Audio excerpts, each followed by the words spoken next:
Irmãos e irmãs, estendemos a todos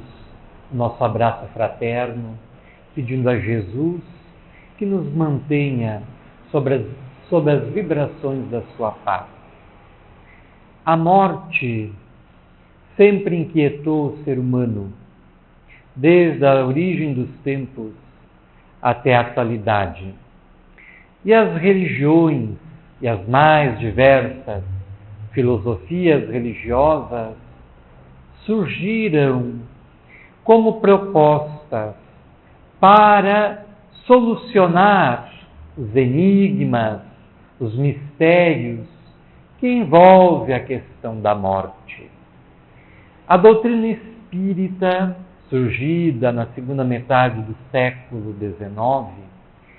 igualmente propõe-se a solucionar o problema da morte, a resolver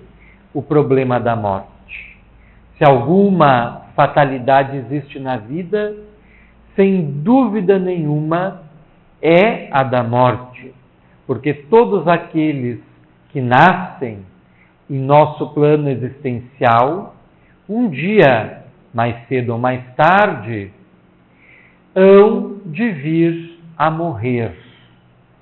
Então, se existe alguma fatalidade, algo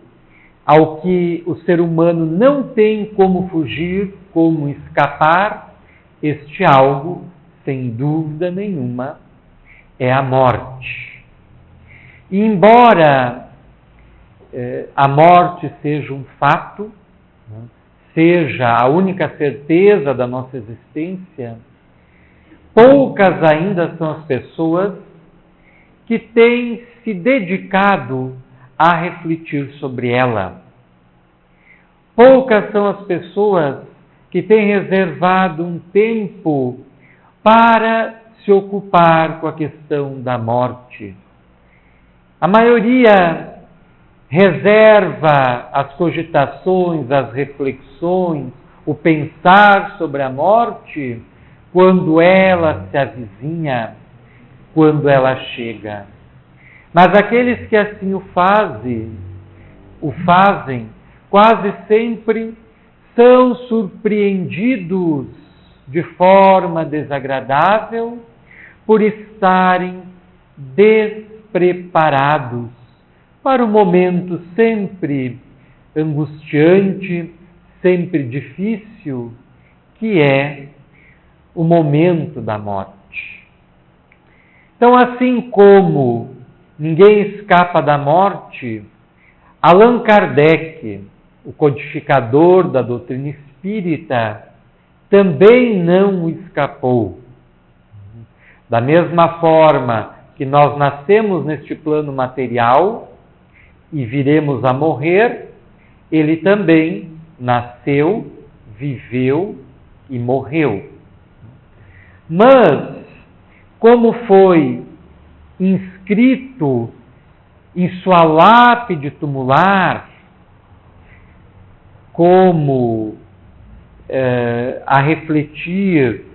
as experiências, os labores, os trabalhos que ele desenvolverá na Terra, e como está colocado na entrada desta casa de oração, desta sociedade espírita, nascer, viver, morrer, tornar a nascer, progredir sempre, tal é a lei. Essas são as palavras que foram colocadas em seu túmulo, que é um túmulo diferente. Ele foi construído como os antigos túmulos druidas dos celtas na antiga França, na forma de um dolmen, 4 pilastras encimadas por uma pedra. E a nossa proposta na noite de hoje é justamente falar um pouco sobre Allan Kardec, o codificador da doutrina espírita, e sobre a sua morte. Na verdade, sobre um discurso que foi feito por um dos seus discípulos e amigos mais diletos, Camille Flammarion, durante a cerimônia de enterramento. Esse discurso encontra-se inscrito na obra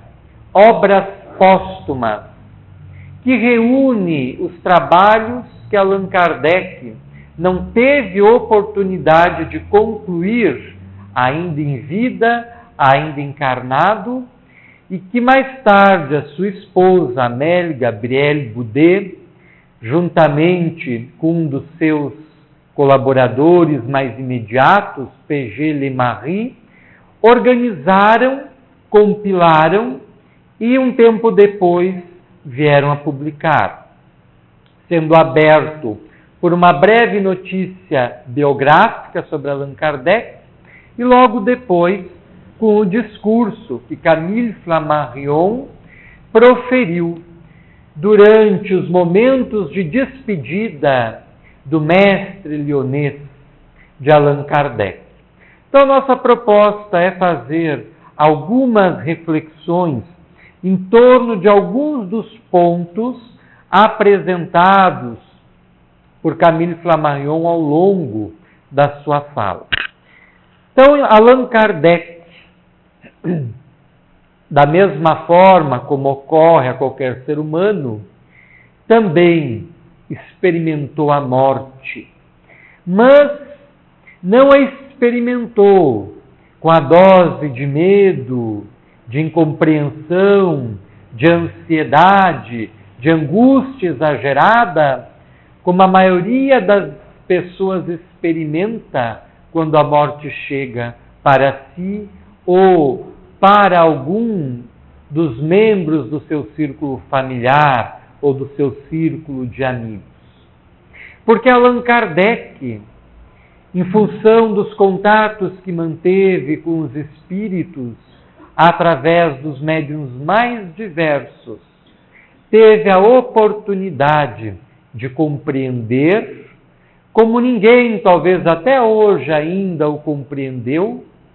a realidade da vida espiritual. Conseguiu consolidar a certeza, ainda em vida, de que depois da morte a vida continua. E mesmo quando os médicos lhe recomendaram cessar os seus trabalhos, diminuir o ritmo das suas atividades intelectuais, ele preferiu manter a fidelidade ao seu programa de trabalho que ele havia traçado, ciente de que, se a morte o viesse, chegaria no momento exato, libertar-lhe da existência material para devolver-lhe ao lugar de onde ele viera, que é o mesmo lugar de onde todos nós viemos, que é o mundo espiritual, que é o mundo invisível que nos cerca e do qual de onde todos nós viemos e para o qual todos nós retornaremos mais cedo ou mais tarde. Então a morte não surpreendeu Allan Kardec de forma angustiante, porque ele o aguardava em paz, trabalhando para o desenvolvimento das ideias espíritas, que ele tivera oportunidade de concatenar, de organizar, de compilar e de dar-lhes uma forma filosófica, posto que as ideias e os fenômenos que repousam na base do Espiritismo, que constituem o alicerce do que hoje nós chamamos de Espiritismo, são de todos os tempos e de todos os lugares, mas Allan Kardec os interligou e lhes deu um sequenciamento lógico, de modo que, ao estudarmos a doutrina espírita, nós estamos diante do trabalho primoroso de Allan Kardec, que foi ter sistematizado esses princípios de uma forma tão lógica que quando nós lemos qualquer uma de suas obras, nós vamos, de uma forma didática, vamos construindo uma ideia ampla do que é a doutrina espírita, do que é o espiritismo. E Camille Flammarion, um dos mais respeitados cientistas do século XIX, famoso astrônomo, apaixonado pelas estrelas, e que foi no século XIX, talvez o que Carl Sagan tenha sido para nós no século XX, um grande vulgarizador das ciências ligadas à astronomia. Mas, enquanto muitos astrônomos do seu tempo estavam presos à visão materialista da vida que imperava no seio das academias de então, Camille Flammarion tinha sua mente e o seu coração abertos ao infinito.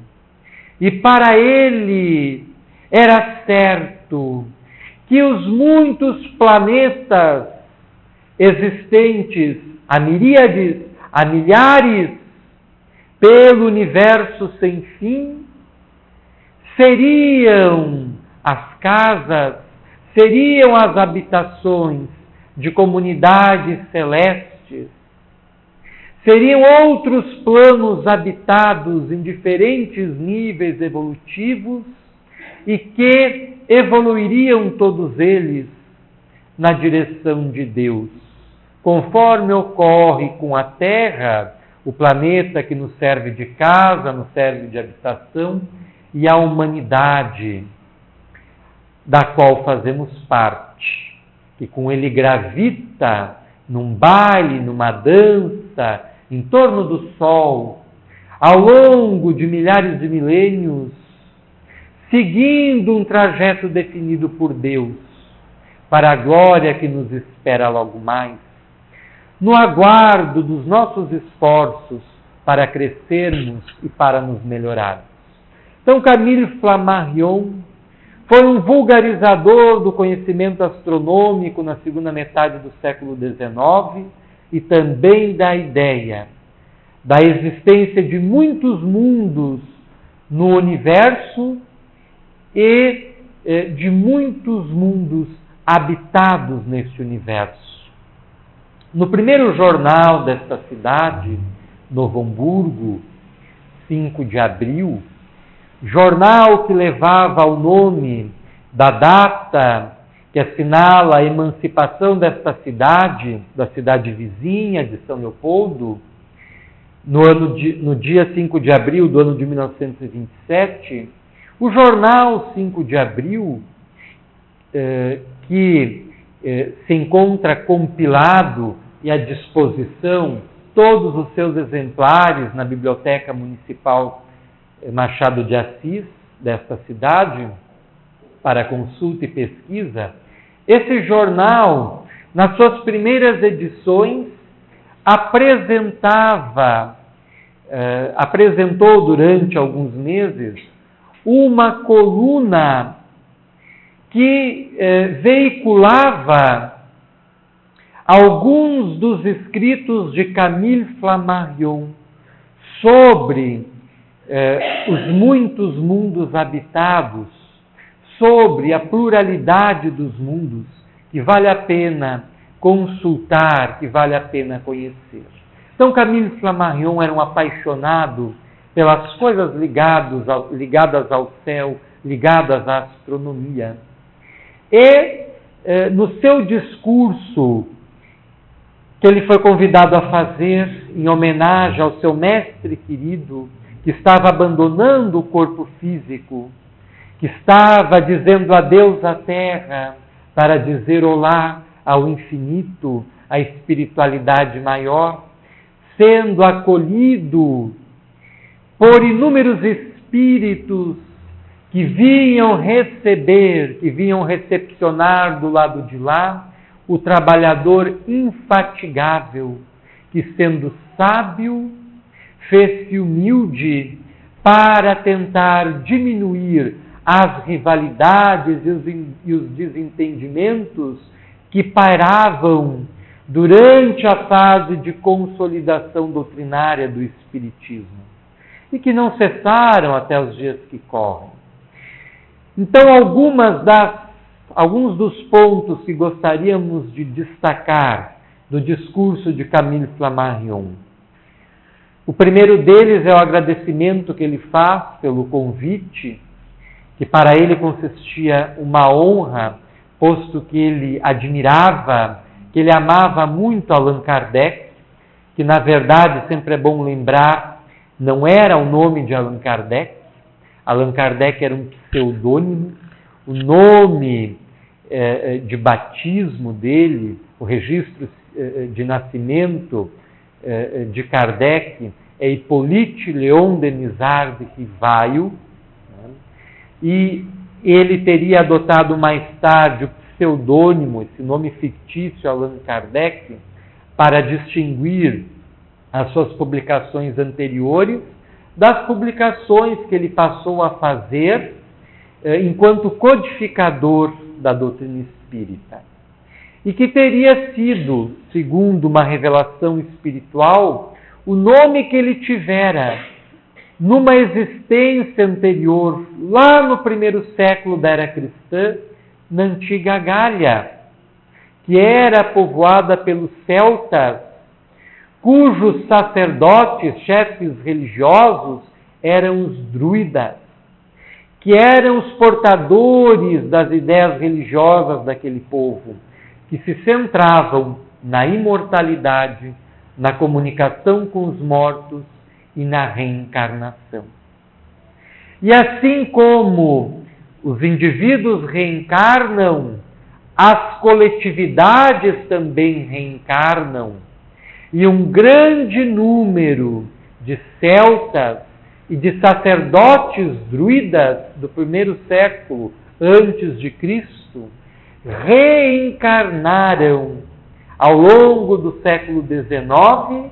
e atuaram diretamente no processo de renovação espiritual da Terra, marcando o advento, nascimento, surgimento da doutrina espírita. A maioria do grupo ligado a Allan Kardec, no processo da codificação espírita, tanto os espíritos encarnados, os médiuns, os estudiosos que lhe cercavam, quanto os espíritos que o assessoravam, compunham um grupo que já vinha numa caminhada espiritual sobre a Terra desde, pelo menos, o primeiro século da era cristã. E, coincidentemente, ou não, esse grupo veio a reunir-se na segunda metade do século XIX para trazer ao mundo, materializar ao mundo, as mesmas ideias que professavam de forma aberta no primeiro século antes de Cristo, porque constitui os princípios fundamentais, os pilares do que hoje é o Espiritismo. Deus, a imortalidade, a comunicação com o mundo espiritual, a pluralidade das existências, a reencarnação, pluralidade dos mundos habitados e por aí vai. Tudo isso compõe o que hoje é o Espiritismo. Então, Allan Kardec é um pseudônimo que Allan Kardec adotou para distinguir as obras que ele escreveu enquanto espírita. Camille Flammarion inicia o seu discurso agradecendo, então, a oportunidade de fazê-lo e lembra o ano de 1865. Allan Kardec desencarnou exatamente no dia 31 de março de 1869. E Camille Flammarion inicia o discurso lembrando um episódio triste do ano de 1865, que marcava o desencarne de um outro colaborador de Kardec, o senhor Didier, que fora o editor das obras escritas e compiladas por Allan Kardec. E de um outro amigo e colaborador, o senhor Jobard, que quem teve a oportunidade de ler a Revista Espírita, que foi publicada por Allan Kardec desde 1858 até o ano da sua morte, 1869, vai encontrar lá muitas cartas que o senhor Jobard mandava para ele, da cidade em que ele residia na França, Bruxelas, para Paris, cidade onde Allan Kardec residia, e que ele publicava, por tratar-se de questionamentos, de reflexões, de estudos, de comunicações mediúnicas obtidas no centro espírita em que o senhor Jobard trabalhava. Então, Flammarion inicia o seu discurso lembrando que, assim como aquele momento era um momento triste pelo desencarne de Allan Kardec, ele fazia menção a outros colaboradores da doutrina espírita que também haviam desencarnado recentemente. Para em seguida fazer uma reflexão sobre o interesse científico e o futuro filosófico dos fenômenos espíritas. Porque Allan Kardec, ao estudar, observar, examinar os fenômenos espíritas, deu-lhes um tratamento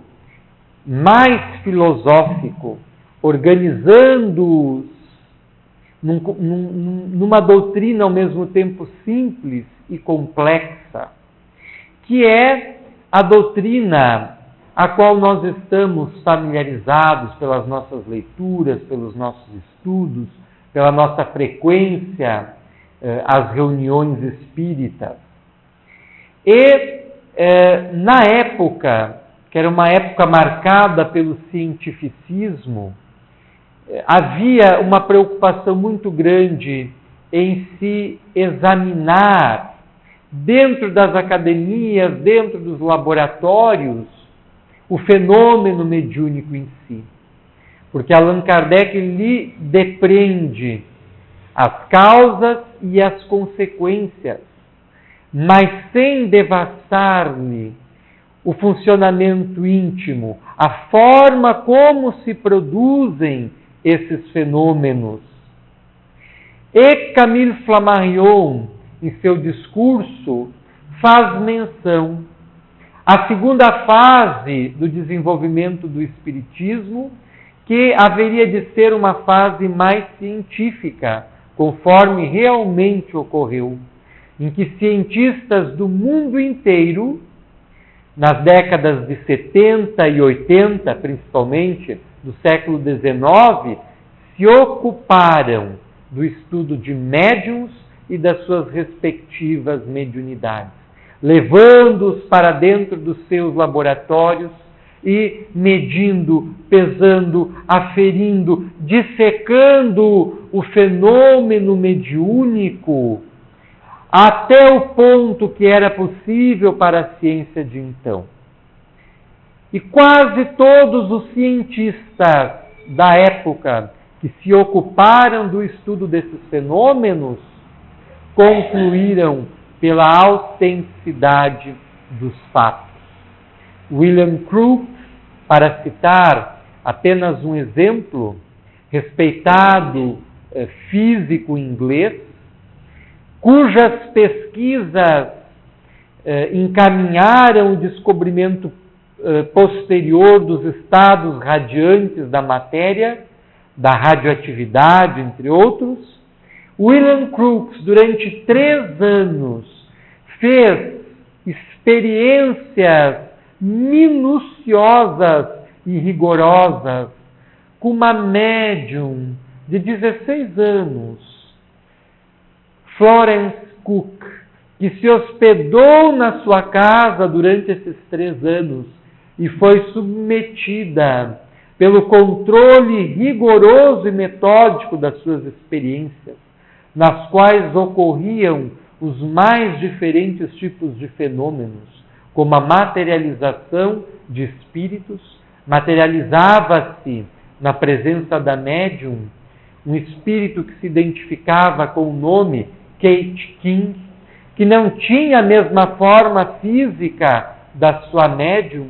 que era mais alta que ela, que tinha um peso diferente do dela, que se apresentava com trajes diferentes daqueles que a médium utilizava. E durante 3 anos, William Crookes se debruçou sobre essa médium e sobre os diferentes tipos de mediunidade que ela ostentava, que ela manifestava, e ao longo das suas pesquisas, ele concluiu pela realidade dos fatos. Mas as suas conclusões foram rejeitadas pelos sábios da Academia Real Britânica, que preferiam adotar a negativa ao reconhecer os estudos, os controles feitos, as experiências rigorosas que o cientista fizera. Era o período científico anunciado por Camille Flammarion aos pés do corpo do seu discípulo, do seu mestre amado de Allan Kardec, e que se vulgarizou ao longo de todo o planeta na época. Não só William Crookes, mas muitos outros, Alexander Aksakov, Paul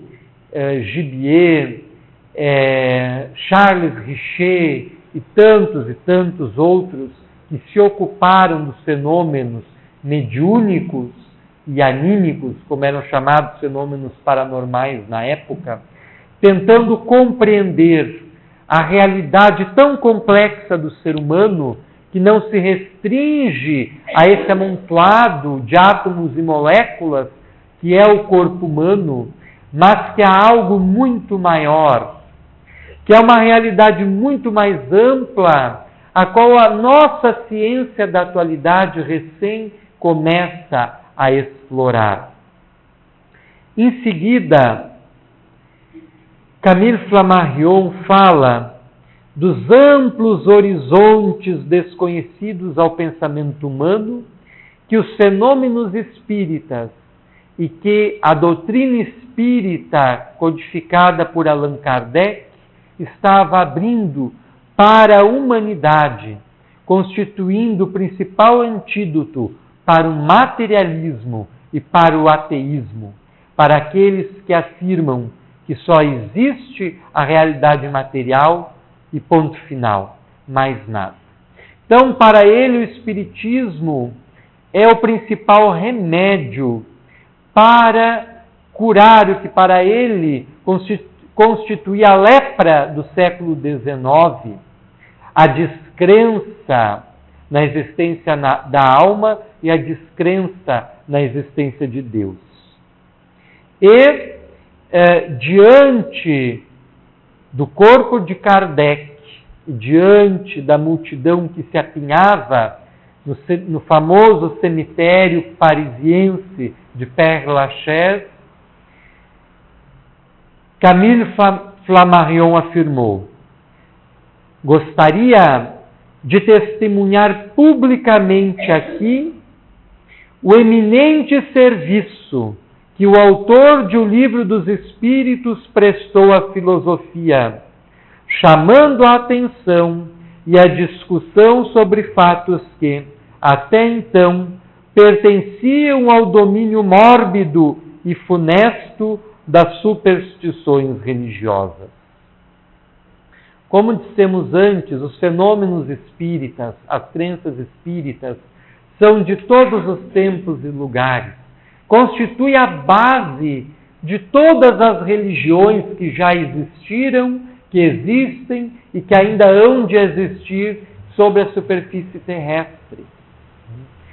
Só que muitos desses princípios estão envolvidos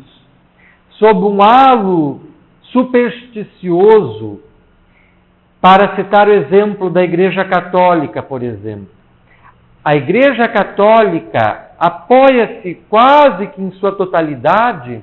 sobre fenômenos e crenças espíritas. O culto que, principalmente a partir do século IV e V, a Igreja Católica vai incentivar nos santos, é quase todo ele baseado em fenômenos mediúnicos e paranormais protagonizados por esses indivíduos que foram beatificados ou santificados. Santa Teresa d'Ávila, por exemplo, era uma médium vidente, clarividente e psicógrafa. Ela via o mundo espiritual, sobretudo o mundo espiritual mais próximo à superfície terrestre, que o espírito André Luiz, através do médium Chico Xavier, denominou de umbral, de zonas umbralinas. E os estudiosos católicos acreditavam que Teresa d'Ávila tinha os olhos abertos por Deus, a visão do purgatório, porque ela via espíritos envoltos em sombras, com os corpos retorcidos em frangalhos, estertorando em dor, e que vinham-lhe, no momento das suas preces e orações,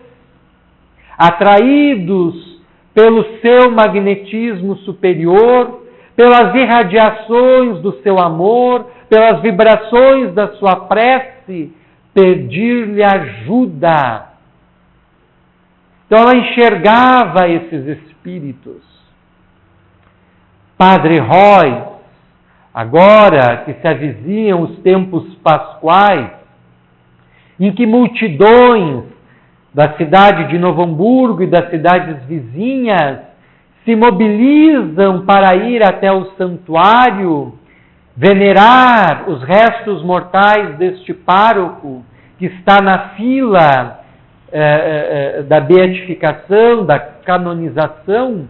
mas que quando em vida protagonizara os fenômenos mediúnicos e paranormais mais insólitos que se possa imaginar. Existem relatos de pessoas que frequentavam as missas que ele rezava, que ouviam flutuar sobre o púlpito,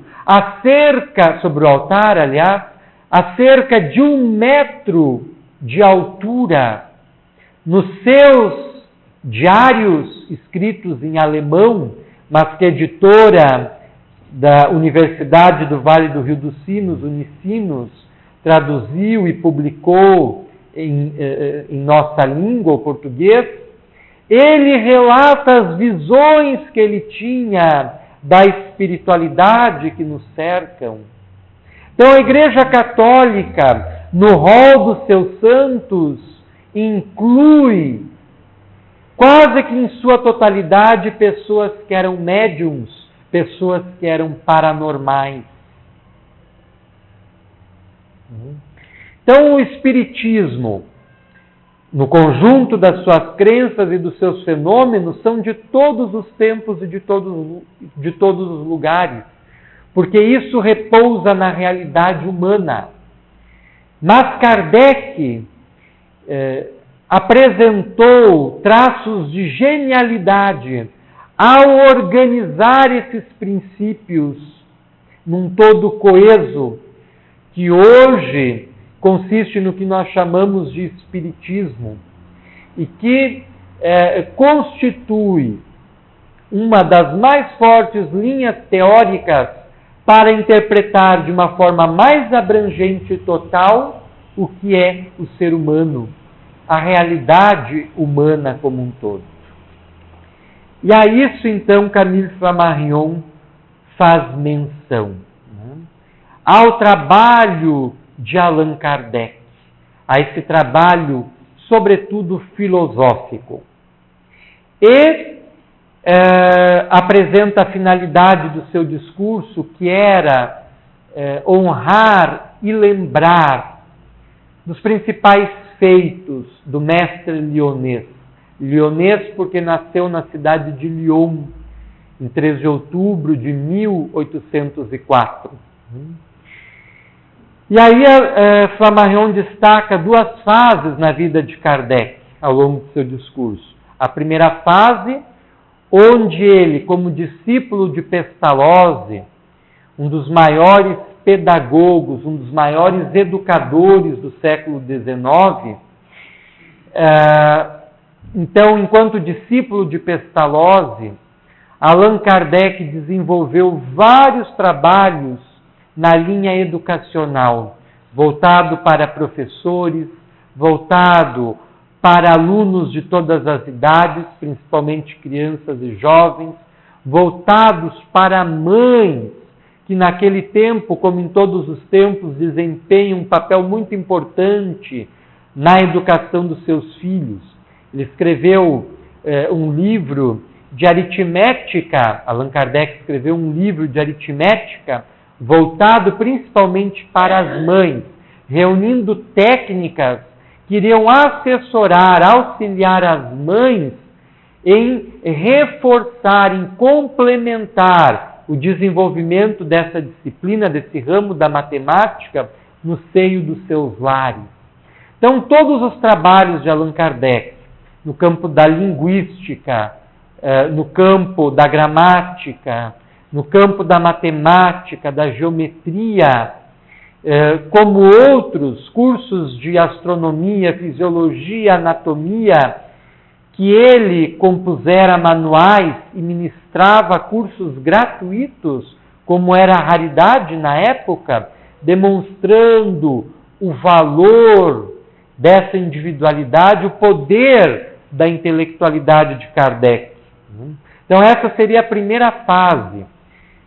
Hippolyte Léon Denisard de Rivail, como professor, como educador, como escritor, como tradutor, traduziu muitas obras do francês para o alemão e vice-versa, do alemão para o francês. Ele era poliglota, falava várias línguas, fazendo nas suas viagens pela Europa, difundindo a doutrina espírita. As suas conferências muitas vezes eram proferidas na língua do país que ele visitava. E a segunda fase da vida dele, que é a fase que ele ouve falar dos fenômenos espíritas a partir de 1854 e que ele começa a observar e estudar a partir de 1855.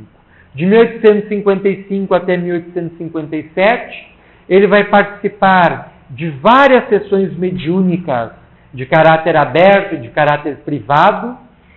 e principalmente na casa de uma família, a família Baudin, onde o casal que possuía 2 filhas, Júlia e Caroline, uma com 14 e outra com 16 anos, serviam de médiums. E ali se fazia as mais diversas experiências mediúnicas. E é onde Allan Kardec vai encontrar o meio principal, o canal principal de ligação do mundo material com o mundo espiritual, obtendo através dessas meninas elevadas comunicações de ordem moral, filosófica, histórica, espiritual, vindas da espiritualidade. A primeira questão do Livro dos Espíritos, sempre gostamos de frisar, Allan Kardec pergunta o que é Deus, e os Espíritos respondem: Deus é a inteligência suprema, causa primária de todas as coisas. Como 2 meninas, recém-saídas da adolescência, uma com 14 anos, outra com 16, teriam condições intelectuais de chofre a pergunta feita por Kardec e responder automaticamente, de uma forma tão elevada, o que é Deus? É uma resposta pequena, mas profunda. Deus é a inteligência suprema, causa primária de todas as coisas. É uma definição que não apequena, que não diminui Deus, como muitas outras definições que se tentaram e que apequenam aquilo que não pode ser conhecido, nem mensurado, que é Deus, que é o incognoscível, aquilo que não pode ser conhecido. E sem falar no método como essas respostas chegavam. Elas depositavam a mão sobre uma cestinha semelhante a esta bandeja, na qual, num dos lados, havia um orifício e saía um lápis. E do lado, aliás, numa das extremidades da cesta, havia um dispositivo, como se fossem rodinhas, que permitia a movimentação dessa cesta. E aí elas colocavam, cada uma de um lado, as mãos sobre essa cesta e o papel embaixo. E essa cesta começava a se movimentar ao impulso da mediunidade delas. E a maioria das respostas da primeira edição de O Livro dos Espíritos, que não é a que nós temos hoje, que foi ampliada 2 anos depois por Kardec com auxílio de outros médiuns, principalmente uma outra jovem, que nos foge o nome agora, mas e que seria através da psicografia dessa médium. Essas 2 meninas, elas colocavam a mão sobre esse dispositivo e os espíritos traçavam os caracteres sobre a folha de papel. É semelhante ao que fazíamos na adolescência com o jogo do copo, colocando o dedo sobre o copo, com as letras do alfabeto, os números, sim e não, e o copo se movendo. Né? Dificilmente alguém não fez essa brincadeira na sua infância, na sua adolescência, e dificilmente alguém não teria alguma história para contar a respeito, porque o copo se movia. Né? E o Espiritismo começa assim na França, lá no século XIX. Mas, então, é através dessas experiências feitas na intimidade do lar, num clima de muita seriedade, que surge o Espiritismo. Né? Então, o Livro dos Espíritos, que compila perguntas e respostas que Allan Kardec fez aos espíritos, principalmente através dessas 2 médiuns da família Baudin, o Espiritismo começa com a publicação de O Livro dos Espíritos, em 18 de abril de 1857, que marca o início da doutrina espírita. Vindo depois as obras subsequentes, o que é o Espiritismo, o Livro dos Médiuns, em 1861, o Evangelho segundo o Espiritismo, em 1864, o Céu e o Inferno, em 1865, a Gênese, em 1868, que foi a última obra que Allan Kardec escreveu antes de desencarnar. E aí, no ano seguinte, 1869, a desencarnação de Allan Kardec. Então, ao longo do discurso ainda, Flammarion destaca, então, a codificação, que é o nome que se dá ao conjunto dos trabalhos feitos por Kardec, e que não são só as obras que acabamos de citar, deve-se incluir também a Revista Espírita, que era uma publicação mensal, que ele coordenou e dirigiu desde 1858 até 1869, e que depois foram organizadas, compiladas e transformadas em livros, formando 12 volumes, e já há 3 traduções para a língua portuguesa, uma da editora Edicel, que, se não estamos equivocados, é a mais antiga, depois a da editora IDE, do Instituto de Difusão Espírita, uma tradução de Salvador Gentili, e a outra mais recente da Federação Espírita Brasileira, e que está disponível gratuitamente na forma de e-book, de livro eletrônico, no site da FEB, da Federação Espírita Brasileira, com outros livros. Então basta acessar e fazer o download gratuito para ter acesso, conhecer todo o desenvolvimento do pensamento de Kardec, que está estampado nas diferentes fases da revista. Quem quer entender profundamente o que é o Espiritismo e como o pensamento de Kardec vai evoluindo, precisa ler a Revista Espírita. Camille Flammarion ainda chama Allan Kardec de o bom senso encarnado. É a característica que para ele mais se destacava em Kardec, o bom senso. E ele afirmava: o primeiro ponto em relação aos fenômenos espíritas, o primeiro ponto era aplicar-lhes a razão firme do simples bom senso e examiná-la segundo os princípios do método positivo. E isso, segundo Flammarion, segundo a nossa própria apreciação, Allan Kardec fizera como ninguém o teria feito, devido ao seu espírito metódico. E ainda Flammarion afirma: o Espiritismo não é uma religião, mas é uma ciência, ciência da qual conhecemos apenas o ABC. Assistimos agora à aurora de uma ciência desconhecida. Então o Espiritismo não poderia nascer no século XIX, que era o século da ciência por excelência, senão na condição de ciência. E Allan Kardec vai definir a doutrina espírita como sendo, essa definição está no livro O que é o Espiritismo, logo no preâmbulo, como sendo a ciência que estuda e que investiga a origem, a natureza e a destinação dos espíritos, bem como as suas relações com o mundo material. Então, Allan Kardec também define o Espiritismo como ciência. Hoje nós temos o entendimento que a doutrina espírita é ao mesmo tempo uma ciência, uma filosofia e uma religião. É o aspecto tríplice dessa doutrina. E, para finalizar,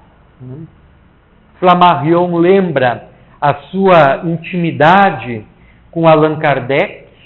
da qual ele privara por várias vezes, entregara em mãos um dos seus opúsculos, uma das suas obras, Pluralidade dos Mundos Habitados, pela qual Allan Kardec demonstrou grande interesse e incluiu o material dessa obra e de outras de Camille Flammarion, de outros escritos de Camille Flammarion, na codificação espírita.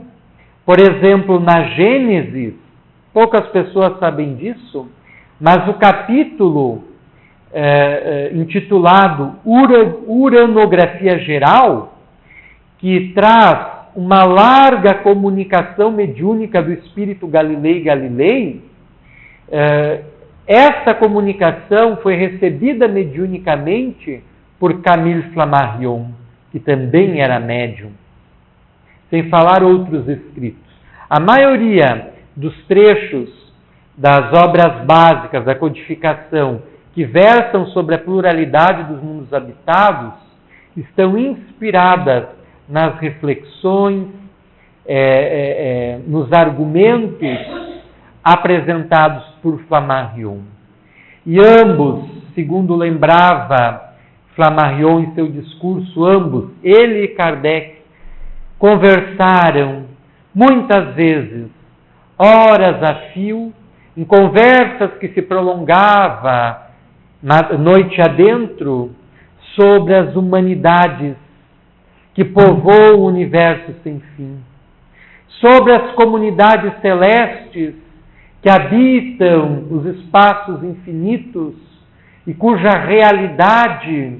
já não guarda mais relação com a nossa realidade, porque já se desprenderam da nossa materialidade, da nossa animalidade, das nossas imperfeições, e que vivem uma felicidade, uma alegria que nós ainda não conhecemos em função das nossas limitações, mas cujas observações são plenamente atuais nessa fase de transição em que nós vivemos e na qual se multiplicam as revelações espirituais, noticiando a vinda de espíritos destas humanidades celestes, destes mundos mais evolvidos, que vêm abdicando da comodidade, da felicidade, das alegrias que privam em suas habitações, que vêm baixar através do processo biológico do renascimento em nosso plano existencial, para ensinar a nossa humanidade as suas virtudes, para nos ensinar a amar, para nos ensinar a servir, para nos ensinar a perdoar. E esses princípios a doutrina espírita ensina e servem de base para o seu edifício doutrinário. Refletindo então sobre esse discurso maravilhoso que convidamos todos a lê-lo na íntegra, no livro Obras Póstumas, e que encerra importantes ilações para o nosso entendimento, para a nossa reflexão, para a nossa meditação, e que vale a pena ser lido, relido, lido de novo, refletido, meditado de tempos em tempos, para recordarmos essa efeméride que comemoramos hoje, 31 de março, data do desencarne de Allan Kardec, que voltou para o mundo espiritual recebendo a recompensa dos seus longos e dedicados trabalhos. Que nós também, quando chegar a nossa hora, possamos retornar à espiritualidade, com a nossa consciência tranquila, de termos todos os nossos deveres e responsabilidades, familiares principalmente, honrosamente cumpridos, para que nós possamos experimentar do lado de lá da vida paz, tranquilidade, alegria, e não a perturbação e a inquietação que muitos dos nossos irmãos infelizmente vivenciam, por não terem sabido viver bem na terra, viver em paz com aqueles com os quais conviviam, viver em retidão, viver comprometidos com o bem, com a honestidade, com o amor. Que nós possamos, felizes que nos encontramos, de ter acesso a todos esses conhecimentos, que nós possamos colocá-los em prática em nosso dia a dia, tendo desde já, desde agora, uma vida melhor aqui neste plano, para que o nosso espírito esteja num estado de harmonia, de equilíbrio e de paz. Nós agradecemos a atenção generosa de todos e pedimos milhões de desculpas por termos extrapolado um pouco o horário e rogamos a Jesus, o nosso Mestre, que nos mantenha irmanados nas ondas e vibrações doces do seu amor e da sua paz.